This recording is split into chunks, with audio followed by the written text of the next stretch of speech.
Welcome and khosh amadid to this latest edition of Farhang Connect Live, and thank you for taking the time to join us today from all over the world. I am Alireza Ardakani, Executive Director of Farhang Foundation here in Los Angeles. We are a member-supported, non-political, non-religious, not-for-profit organization with the sole mission to celebrate and promote Iranian art and culture for the benefit of the community at large. Today, we are privileged to welcome to Farhang our very special guest, Mr. Nicky Nodjoumi, one of the great contemporary artists of our times. Mr. Nodjoumi was born in Kermanshah, Iran in 1942, earning a bachelor's degree in art from Tehran University of Fine Arts before relocating to the United States in the late 1960s. He received his master's degree in fine arts from the City College of New York in 1974, returning back to Tehran to join the faculty of his alma mater. His work has been politically charged throughout his career, and he has subsequently exiled from Iran in the aftermath of the Islamic Revolution of 1979. Serious in subject matter and witty in execution, Mr. Nodjoumi's rich and diverse characters enliven his narrative and allude to the collective experiences underpinned by socio-political struggles, articulating in the full spectrum of feelings from aggression to victimhood. His works are in several prominent institutional collections worldwide, including the Metropolitan Museum of Art in New York, the British Museum in London, the Guggenheim in Abu Dhabi, and the Paul Art Museum in Chicago, and the National Museum of Cuba. Today, Mr. Nodjoumi joins us from his studio in Brooklyn, New York. Joining Mr. Nodjoumi in today's conversation is Dr. Houman Sarshar. Dr. Sarshar received his PhD in comparative literature from Columbia University in 2000. He is an independent scholar, the co-editor of 3 volumes of the Contemporary History of Iranian Jews, and the contributing author to the Encyclopedia Iranica and the Encyclopedia of Jews in the Islamic World. Some of his publications include Esther's Children, The Portrait of Iranian Jews, Jewish Communities of Iran, Entries on Judeo-Persian Communities, and The Jews of Iran, The History, Religion, and Culture of a Community in the Islamic World. Dr. Sarshar is a licensed psychoanalyst with over 13 years of experience, and he is also the founder of the Kimia Foundation, a cultural foundation dedicated to promoting the art, culture, and history of Iran. We are also proud to have Dr. Sarshar as a member of Farhang Foundation's Fine Arts Council, who oversee all of Farhang's activities in the areas of fine arts. Ladies and gentlemen, please join me in welcoming Mr. Nicky Nodjoumi and Dr. Houman Sarshar. Good morning, gentlemen. Welcome to Farhang Connect. Good morning. Good afternoon. Thank you for being with us. I will step back now and enjoy the conversation, and we'll be back towards the end of the program, and we look forward to this great conversation. Thank you. Thank you, Alireza, for providing this opportunity for our members and our friends to enjoy this live talk with Mr. Nicky Nodjoumi.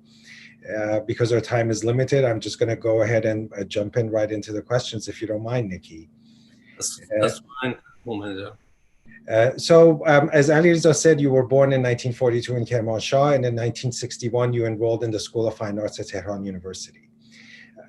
Studying art at that time in Iran and dedicating your life to art and being an artist was not really part of a norm for Iranian families. You know, people preferred their children to do other things. So what was it about the environment in which you grew up that was so supportive of you being an artist? Well, I was kind of fortunate. I was at an early age, when I was a 6 years old kid in a kindergarten, I did a rooster and the teacher loved it. Then I realized that I have something. by the teenage years time, or even earlier in elementary school, I was the best calligrapher and the painter, drawer at the classes. So the teacher really loved my calligraphy and paintings. So I wasn't good at other thing, but the only thing I was good is it was drawing and calligraphy. So teacher was really fantastic. Then by the teenager time, my father realized that I'm interested in the doing painting. By that time, I already had started learning painting by myself. I got the oil paint and all these things. But I still didn't know the basic. So he got a teacher for me, hired the teacher to come home and teach me some painting. The teacher was there for 3 months and left. By 14 years old, I was able to copy this large painting based on mostly copy painting of Russian realist painters like Repin, Ayvazovsky, and people like those guys. Wow. So this was my teenage years. By the time I got to Tehran University, I was so disappointed first year because I knew everything. They couldn't do. I couldn't learn anything. So I was kind of disappointed. I wanted to get out. But I think the second year got better and better, so I stayed in Tehran University. That's great. And by the time you joined Tehran University, the infamous coup of August 19th, 1953 had already happened. And that event, which was history making for Iran and Iranian society, had also impacted tremendously the way poets, intellectuals, and many other people in the scene kind of approached their work as creative artists, as poets, as writers, as intellectuals. And so I wonder, to what extent was that environment an influence in you as an artist? What was it about the idea of ta'ahud, or political engagement, that seems to have attracted you? Because it's a theme that runs throughout your career as an artist. What was it about it? Is it possible for someone to be an artist and not be politically committed? What is it about art that allows a political expression to get through in a way that a politician may not be able to do it? What was it about all of that for you? Well, it's a complex question. It's a lot involved. First of all, I wasn't that much interested at that time in the atmosphere of Tehran, especially Tehran University, Faculty of Fine Arts. There was not much talk about politics. Faculty of Fine Arts in Tehran was one of those faculties in Tehran University had nothing to do with the politics in the 60s. So I wasn't really involved with it. I was deeply involved with the painting.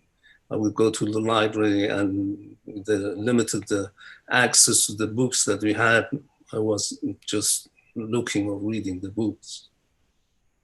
The books mostly were English or French, and I was studying French at the school at that time. So didn't understand the language, or just look at the picture. But I think there was an incident that I kind of realized that what's going on. I was the best student of my class at the second year. So every New Year, Nowruz, the best student from the Tehran University, they put them together, they would take them to the Shah's palace to see the Shah for Eid al-Nowruz. So I was one of them. And a week before going to visit the Shah, the security office at the university asked me to go there and have a visit with the head of the security. And they asked me, "So you're going, but you have to shave your beard." I said, "Why?" He said, "This is a protocol. You have to do it, otherwise you won't go." And then I said, "If I don't go, what would happen?" He said, "Then you're in trouble. Your education is in trouble, so you better not to go. You better go and do it." And so I had kind of realized I should do it. I'm not gonna, miss the school. So I shaved the beard and went to see the Shah. Then I realized, this is a situation. This is a minor situation, and probably in 1963 or 4, there was a demonstration in Tehran University that I was the only one from the Faculty of Fine Arts who participated in that demonstration. And there I also realized, if you are political, if you're dissident, you are in trouble, because I got beat up badly. So at that time. But still, it has no impression in my work. Still, I was involved with the schooling and the work that I had to do with the schooling. It is only after, when I came to the United States, I actively involved in the politics of it. And to give you the answer for if a painter should be or could be an activist, or get involved with the politics, yes. Afterwards I realized everything we do is involved politics. You can't get away from it. So especially if you're an artist, you are committed to what reflect in the society. So the very decision of becoming an artist and of pursuing a life as an artist, by definition, almost makes you committed politically, whether you like it or not. I think everybody, politics is in everybody. I can't see anybody that come and say, "I'm not involved in politics." It's not possible. But for us, especially Middle Eastern and Iran, I saw two dictatorial regime. The second one worse than the first one. So how couldn't I get involved with the politics of repression and lack of freedom? So what were the two regimes? One was obviously the court, and what was the other one? Islamic Republic. I understand. It's like chronologically, but not contemporaneously. I understand. Right. So you left Iran in 1969, and then you returned in 1972. And around that time, please clarify, either before or after you returned to Iran, it seems that one of the central focuses, or at least one of the focuses in your work, was to focus on the production of anti-regime posters and distribute them. So can you tell us a little bit about those? Did you start working on them in the United States, or did you start working on them when you got back to Iran? Because I know when you got back to Iran, you had a visit again from the Shah's Secret Service, the SAVAK, and that kind of also seems to have had an impact on your career. Tell me a little bit more about that. Right, I think before I came to United States, 1968, I had a scholarship to go to France and study to get the Master of Fine Arts 2 years in France, in 2 years, and come back to Iran and be a teacher in Tehran University. But what happened, May 1968, student rebellion uprising happened in Paris, in France, and all the scholarship were cut off. Yeah, okay. So I was left making a decision what to do. At the same time, I had the heart defect, which was getting really worse and worse. And by that time I was in a bad shape, and the doctor in Tehran could not operate on me. The operation was a new thing in Iran. Everybody got operated, died a few weeks after. So I was in the hospital for a month, and we decided that I shouldn't have, with my father, I shouldn't have an operation in Iran. So the recommendation by the doctors were I should go to United States and have it operated in United States. So coincidentally, the same thing happened at the time when it was 1969, and I decided to go to United States, do the operation, and at the same time, study painting. So I got to United States. For 3 years, I didn't do much. After the first 6 months, I had open heart surgery in New York. I didn't go. I was supposed to go to Texas. They gave me the name of a doctor to go to Texas, but my situation was so bad that I had to do it right in New York. So after that, 1972, I didn't go back to Iran. I went to City College and studied at City College for 2 years. In 1974, I went back to Iran. 1974. So you talk about the posters. I did most of the posters at that time in United States before 1972.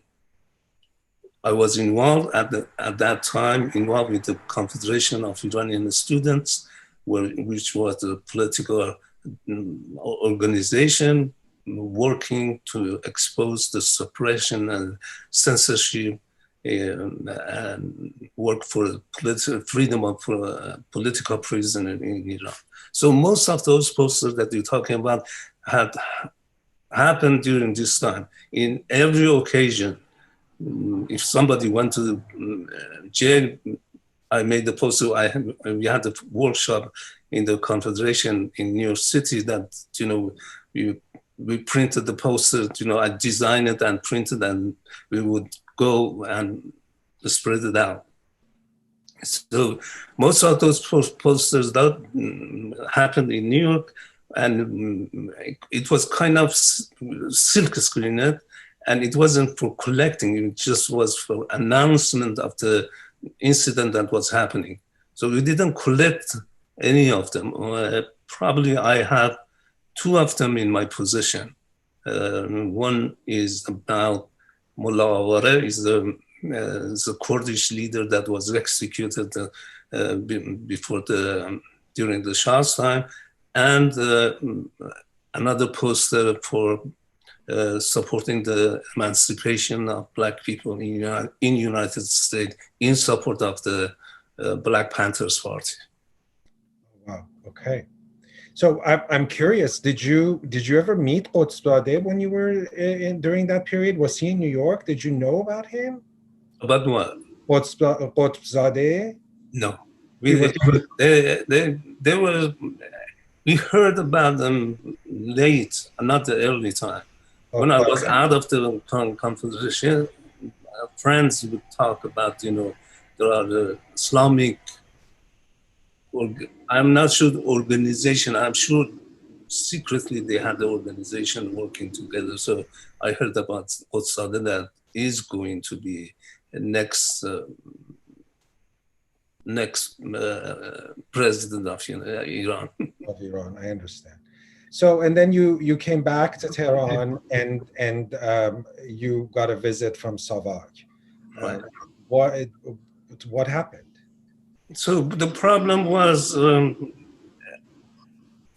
they knew that I am a member of a confederation, and the confederation was already under attack by regime, by SAVAK.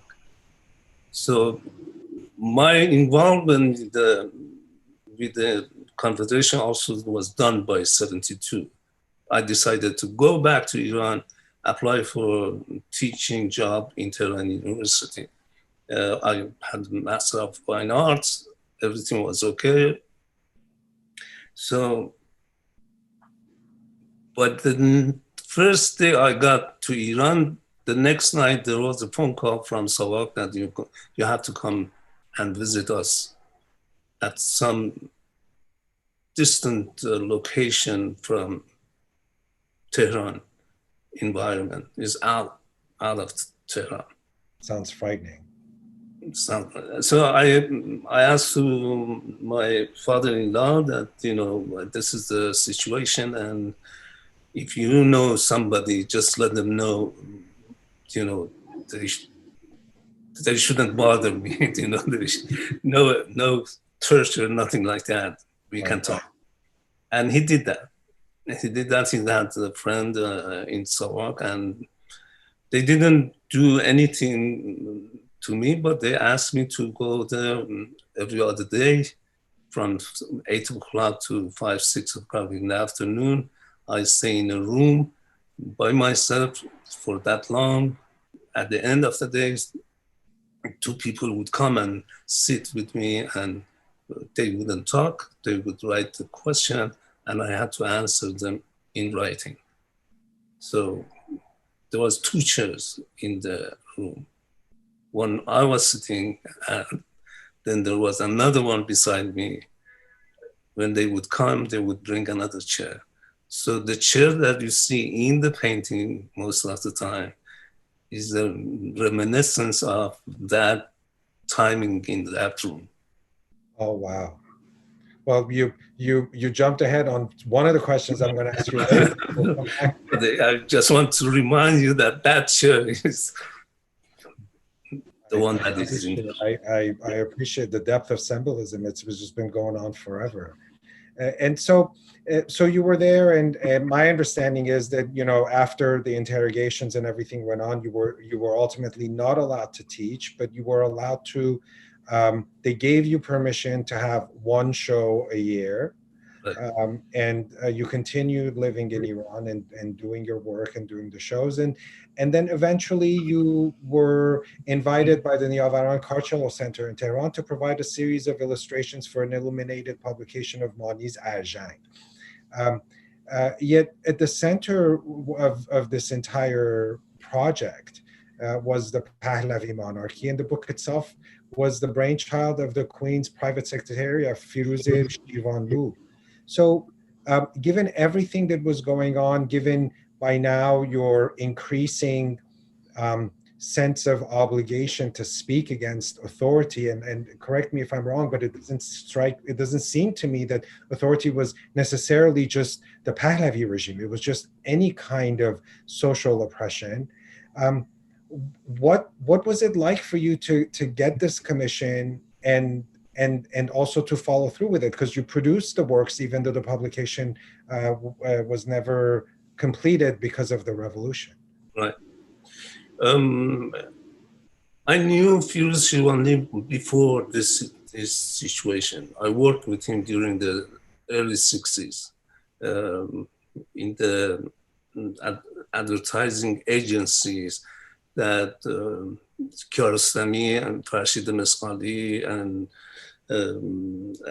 Ahmad Reza Ahmadi, Ali Asghar Mohtaj, they were working there. We were working together. So I was there for probably four years, and we had a good relationship. So after I came to United States, back to Iran, by that time, Shirvanlu becoming the head of the Farhang Sarshar. So I he knew, and I after the problem that I had with SAVAK, that when they allowed me to have a show, I would take one show for myself, one show for my wife, Nahid had at that time. So I had two shows and stayed there for almost a month to 2 months every time I would go to have this show. So I would see Shirwan most of the time. And in one of these time, I think it was probably 1976, Shirwan told me he has a project, and the project involved illustration of Mani's book for me. And if I'm willing to do it, he would be very happy. And I accepted. I knew Shirwan. I knew also that he was politically involved with the Shah's regime and the SAVAK, but later on he was able to, to connect with the regime and be part of it. So I rely on Shirwan to, he has a sense of, this ta'ahud that you said. So it wouldn't be any problem for me. I shouldn't be, how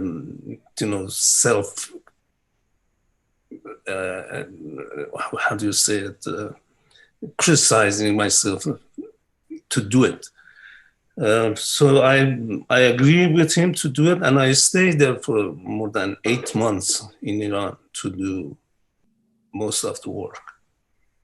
But it wasn't finished. I told him it's not finished. I go back to United States and finish it in a couple of months and send it to you, or I bring it to you, which I did.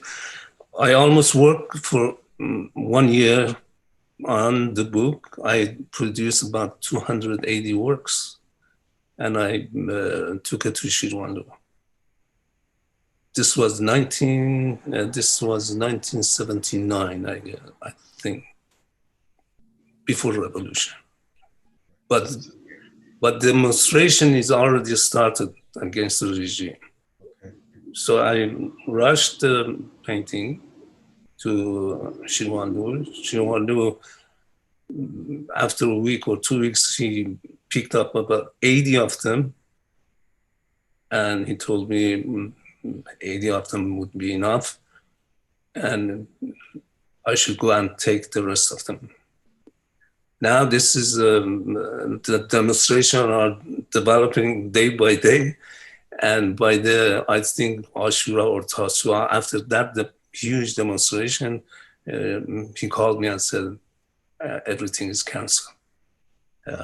You come and pick up all of the work. So I didn't get any penny for it. I got all the work back and put it in the basement of my mother's house. And it was there for some times. I think in between that time, which is the time of revolution and hostage crisis, I came back to United States for a short time, then go back to Iran again. By that time, a friend of mine asked me, what about the book? I said, it's not going to be published.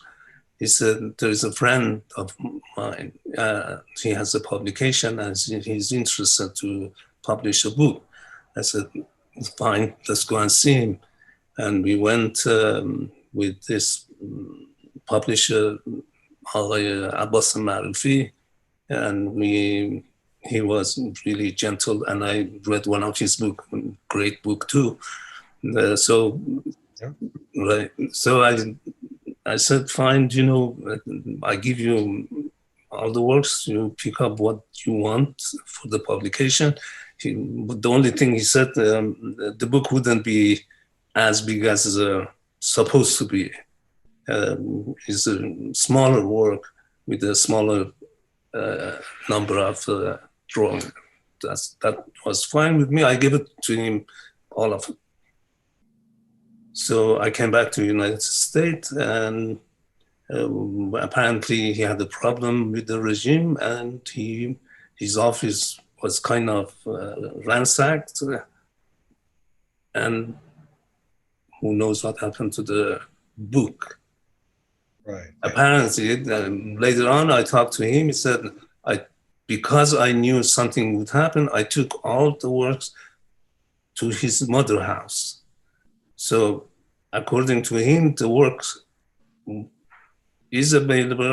are available somewhere in Tehran or some other places that he refused to, up to now, to let me know where are they and how to get it back. I understand. And so there, and also while all of this was going on, there was also an opportunity for you to go back to Tehran and do an individual show at Tehran Museum of Contemporary Art.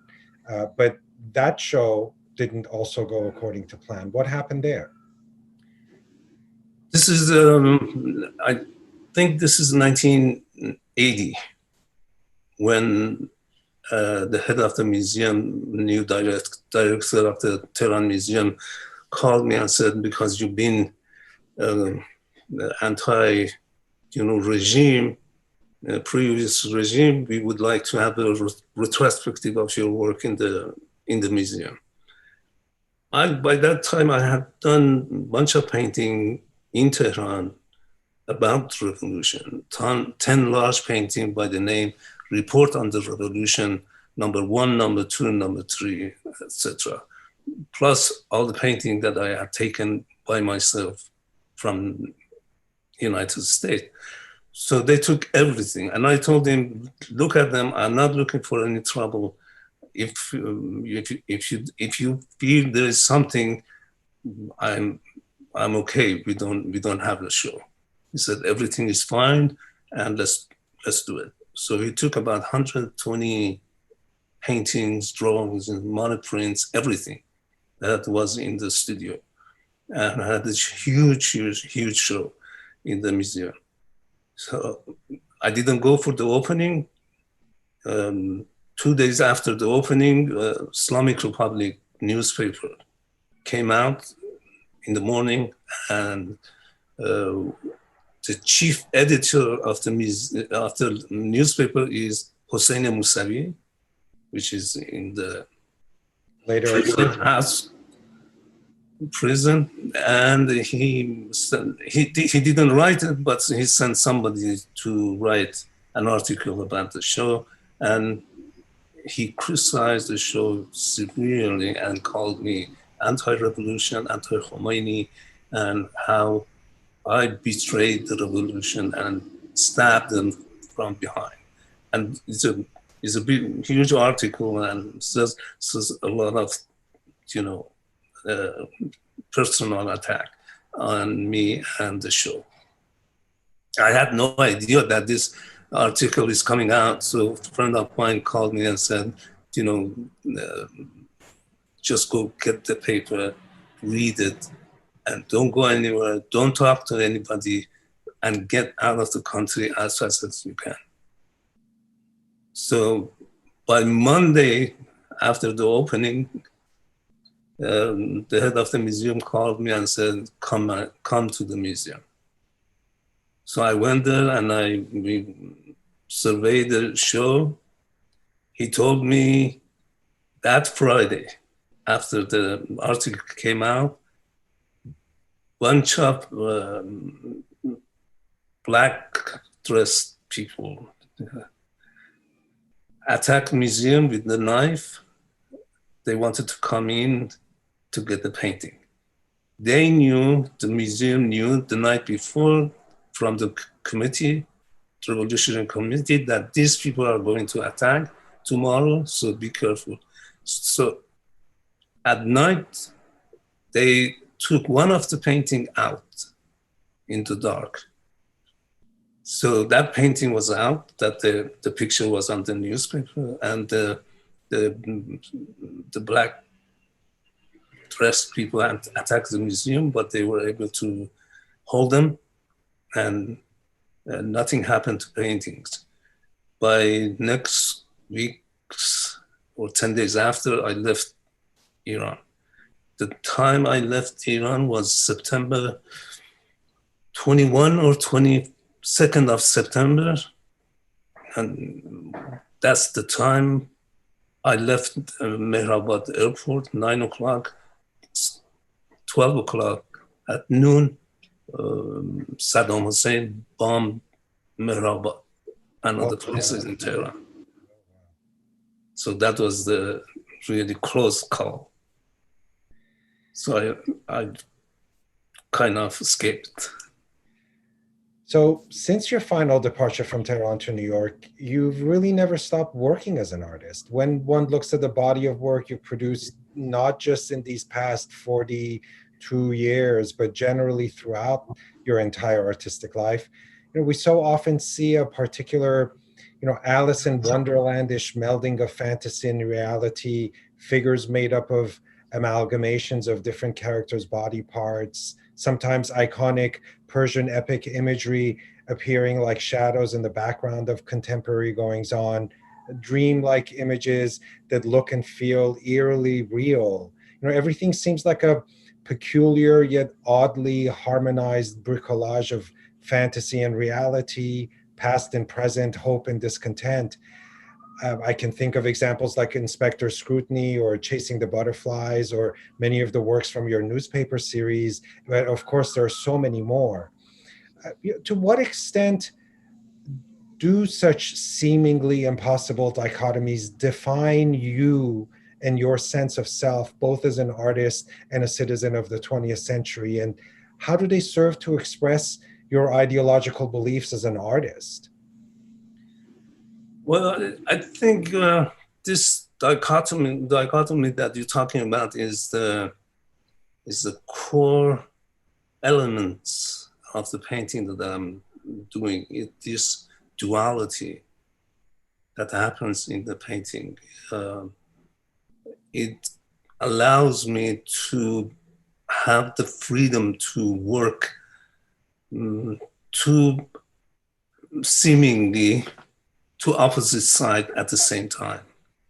And instead of just one reality, I have two kinds of reality, one reality and one fantasy, or the opposite of those things. So it's a freedom in terms of expressing that anxiety or anger that I have towards whatever the subject is. I play with it, and it's very refreshing. The first time when I realized I'm able to do these things, it helps me a lot, and I'm still on it. I still play with it. So it's good, and I think if we can look at some American artists like Jasper Johns, Tom Busselman, and other so-called pop artists, they have this division too. They have used this division the way they can make two different things regardless of relationship. And that also appealed to me. That becomes something that is I'm interested to use it. So another general question I have for you, as a scholar of Iranian cultural history myself, I've often talked about the particular power of patriarchy, of patriarchal power in Iranian society, or what in Persian we call pedarsalari, as one of the most central forces behind much of the regrettable events in Iranian society and history, going back hundreds and hundreds of years. And I believe that this is precisely why in the Iranian collective conscious and unconscious, the story of Rostam and Sohrab plays such an important and central role. There are hundreds of stories from the Shahnameh, but almost every Iranian only knows this particular story. So in one way or another, I believe that we as Iranians all somehow identify with the ill-fated young warrior Sohrab, who meets his tragic end at the hands of his unknowing father, who was simply much too proud ever to imagine someone taking his place or excelling past him. And so the reason I ask you this question in particular is because about 10 years ago in an interview at Huffington Post, you talked yourself about a certain narrative that seems to run through much of your work. And that narrative is an unapologetic critique of social power through dark humor. So the question is, what is it about social power that preoccupies your creative mind so much? How much, if at all, does the artist in you identify with Sohrab? And if this is indeed the case, who's your Rustam? Well, it's, I don't have any Rustam. There is no Rustam for me. You ask if I feel like I'm Sohrab, actually, I think I'm both Sohrab and Rustam. I think sometimes I feel, remember the Pedar Salari that you mentioned, I grow up with it in the family, in the university, in the school, in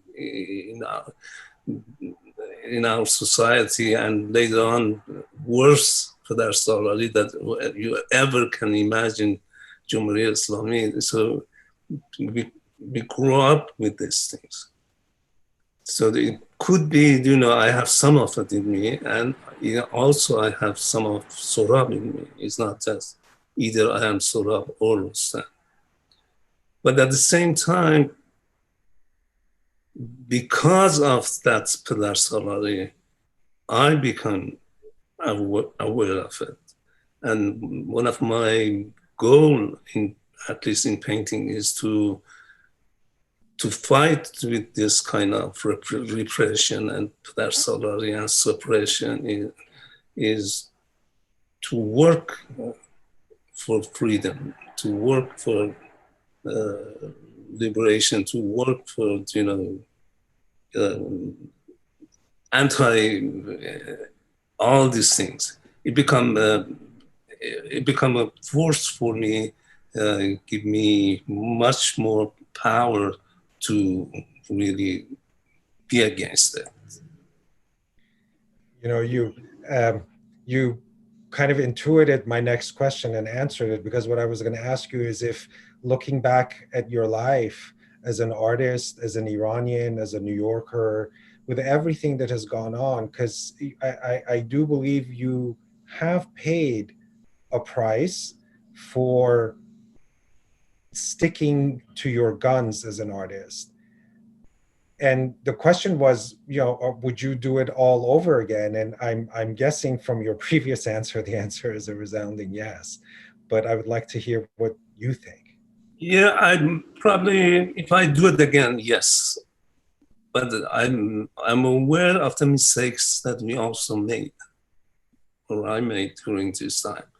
So regardless of those mistakes, I am 100% for freedom and justice, and in everywhere, in every situation that we are in.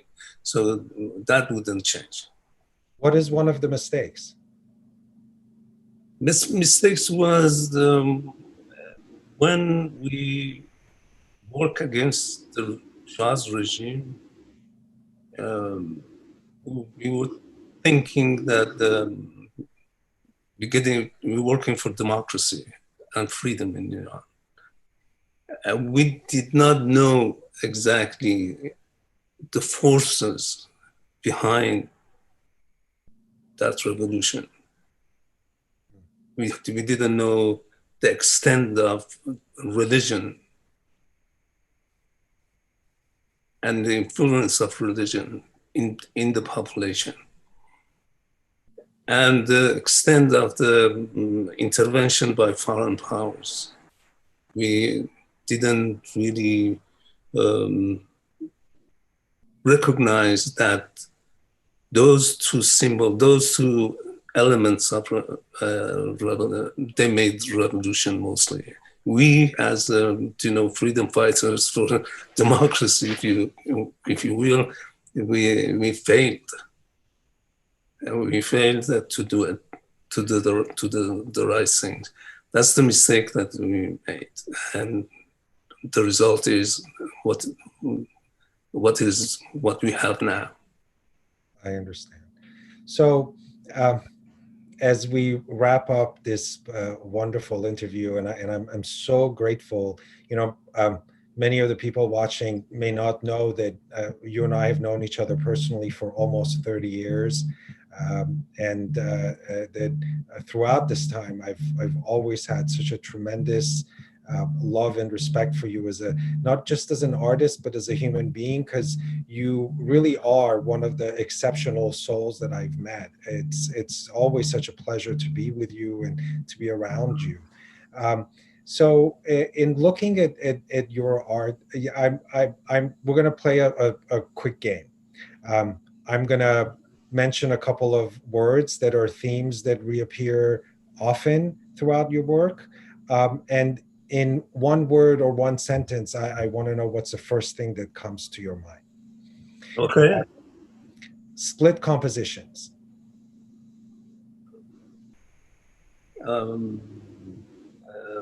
Doganegi, in English would be duality. Men in suits. Men in suits. Patriarchy. Ropes. Connection. Apes. Politician. Horses. Wind. And chairs, which is what you already talked about, but tell me a little bit more. Chairs. Silence. Yeah, that chair stayed with me in that room for like 3-4 hours every other day for 3 months. So it stayed with me a lot. And also artistically, a lot of artists has used it for some reason or the other. So the combination of other people using it for their reason, and the reason that I use it is really interesting for me. I can't forget it.